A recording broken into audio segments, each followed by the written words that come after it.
You're not just a number in a 300-person class. We know you by name. I believe students in school often understand the material that they're learning, but have difficulty applying it. I believe at Gradesavers we aim to bridge this gap between theory and practice. Our tutors have an uncanny ability to take complex course material and distill it into easy-to-follow steps that they can apply. Because let's face it, at the end of the day, you'll be solving problems on your exam. My name is Chet. I've been teaching math, science, and engineering courses at Gradesavers for the past 15 years. Today, I'm going to be doing a finite mathematics course, Math 208. So this is how we solve an exponential problem where the bases are the same. Next, we're going to take a look at a much more interesting example where the bases are not the same. This is the one you need to be familiar with as it is going to show up on your exam. So the next problem we're going to solve is going to be this one right here. So notice over here, it's a very similar problem. Your variable x is an exponent, so it's an exponential problem. However, the bases are not the same. So when the bases are not the same, if you've been studying this a little bit, if you've been reading the books, and if you've been attending class, your teachers are going to teach you to take the log of both sides in order to bring the exponents down. However, we're going to spend some time learning a very simple trick. What we're going to do in this problem is just take the ln of one of the bases and simply divide it by the ln of the other base.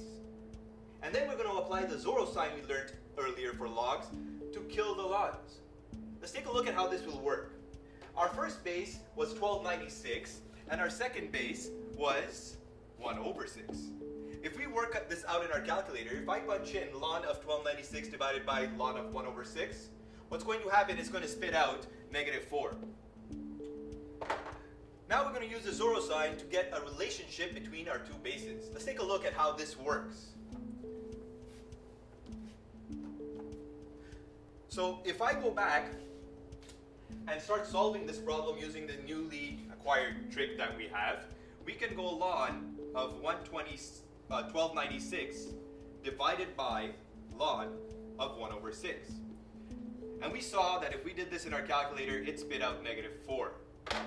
Now, let's apply the Zoro sign. The Zoro sign says, this guy equals this guy to the power of -4. And remember, the lns in this case disappear. So this is going to tell us that 1296 is going to equal to 1 over 6. 1296 equals 1 over 6 to the power of -4. Using this newly acquired piece of information, we are allowed to replace 1296 by 1 over 6 to the power of -4 wherever we see it. So now I can go back and rewrite this equation. Let's take a look at how that's going to work.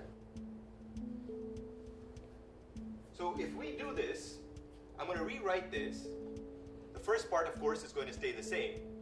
Now, wherever I see 1296, I understand that it can be rewritten this way. And the exponents get multiplied. Take a look at what you have just done. This now becomes exactly the same as the previous problem that we solved. The bases are now the same. So now all we have to do is equate the exponents. Game over, problem solved. It becomes a nice, easy, linear equation.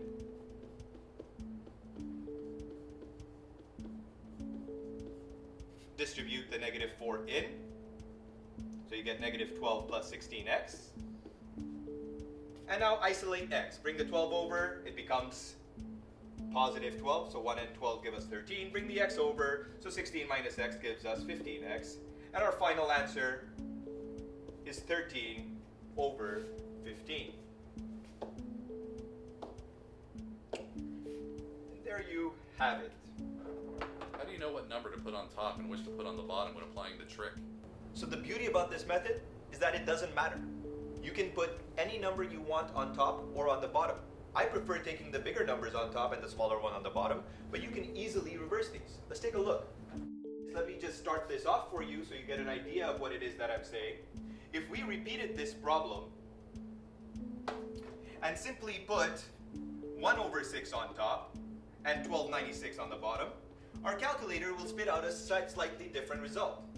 it's going to say negative 0.25 this time around. And if you apply the Zorro sign again in order to kill the lons, you're going to see that 1 over 6 equals 1296 to the power of negative 0.25. Previously, we replaced this number. Now, we're going to replace 1 over 6. Anywhere you see 1 over 6, you're going to write 1295 to the power of negative 0.25. And if you do that, you're going to get the exact same result. You will simply get this guy equals to that guy. Solve for x, and you'll get the exact same answer. That's it. It's as simple as that. Let's move on.